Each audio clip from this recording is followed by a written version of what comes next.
నమస్తే. ఇవాళ మనం తెలంగాణ 24 ఎలక్షన్స్లో బీఆర్ఎస్ పరిస్థితి ఎలా ఉంటుందని కొంచెం విశ్లేషించడానికి ట్రై చేద్దాం.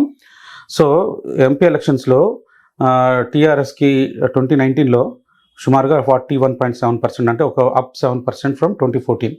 సో కాంగ్రెస్కి సుమారుగా 29.79%, అంటే ఆల్మోస్ట్ సుమారుగా 30% వచ్చింది. 20% ఏమో బీజేపీకి వచ్చింది. సో 42% టీఆర్ఎస్కి 20% బీజేపీకి, 30% కాంగ్రెస్కి వచ్చింది. సో మనం కాంగ్రెస్లో ఇంకా ముస్లిం ఓట్స్ అంతా కూడా కాంగ్రెస్కి వెళ్ళిపోతాయి. ఏది టీఆర్ఎస్కి ఈసారి ముస్లిం ఓట్ పడదు. మోస్ట్ లైక్లీ మొత్తం కాంగ్రెస్కి షిఫ్ట్ అయిపోతుంది త్రూఅవుట్ ద స్టేట్. కాబట్టి కాంగ్రెస్లో ఉన్న చాలామంది హిందువులు బీజేపీకి షిఫ్ట్ అయ్యే అవకాశం ఉంటుంది. సో రెండు క్యాన్సిల్ అయిపోయే అవకాశాలు ఉంటాయి. సో కాంగ్రెస్ వాళ్ళ పర్సెంటేజ్ షేరు 30 లాగానే పెట్టుకొని లాస్ట్ టైం 3 సీట్లు వచ్చినాయి కాంగ్రెస్కి. సో కాంగ్రెస్ తన పొజిషన్ అట్లాగే మెయింటైన్ చేస్తుందని ఎక్స్పెక్టేషను.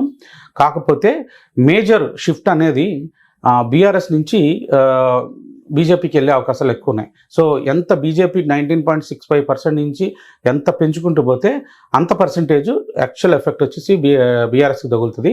ఎందుకంటే ఇక స్టేట్లో లేదు, ఇంకా మనం స్టేట్లో సెంటర్లో లేని పార్టీకి మనం ఎందుకు వేయాలని చెప్పని ఈసారి అందరూ కూడా బీజేపీకి షిఫ్ట్ అయ్యే అవకాశం ఎక్కువ ఉంది. సో సుమారుగా బీజేపీకి ఈసారి 30% దాకా వచ్చేసిందంటే ట్రయాంగులర్ ఫైట్ అయిపోతుంది సుమారుగా ఈ తెలంగాణలో. ఇంకా కనుక పోలరైజ్ అయ్యటం మొదలుపెట్టిందంటే, ఒకసారి మోడీ గారి రథం తిరగటం మొదలుపెట్టిందంటే ఇంకా బియాండ్ 30% కనుక తీసుకెళ్తే కనుక బీజేపీకి 10 కంటే ఎక్కువ వచ్చే అవకాశాలు ఉంటాయి. కన్జర్వేటివ్గా 10 ఎస్టిమేట్ చేస్తున్నాం. బీఆర్ఎస్కి మోస్ట్ లైక్లీ 2 సీట్లు కానీ 3 సీట్లు కానీ వచ్చే అవకాశం ఉంటుంది.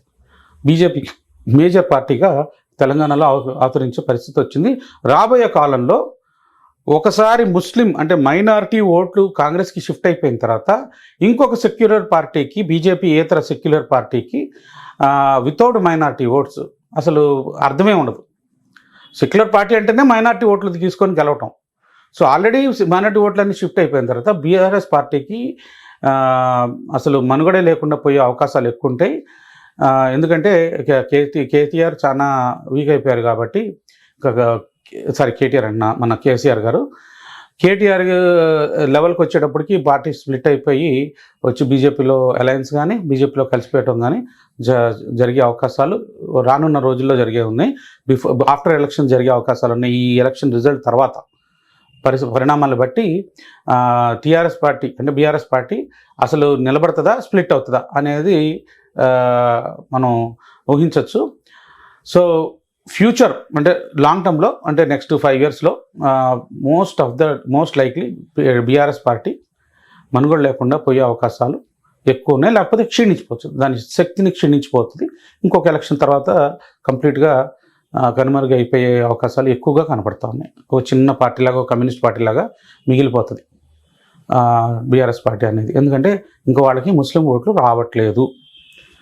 సో ఈ తెలంగాణలో బీజేపీ పుంజుకోవడానికి మంచి అవకాశం ఈ జనరల్ ఎలక్షన్స్. జై హింద్.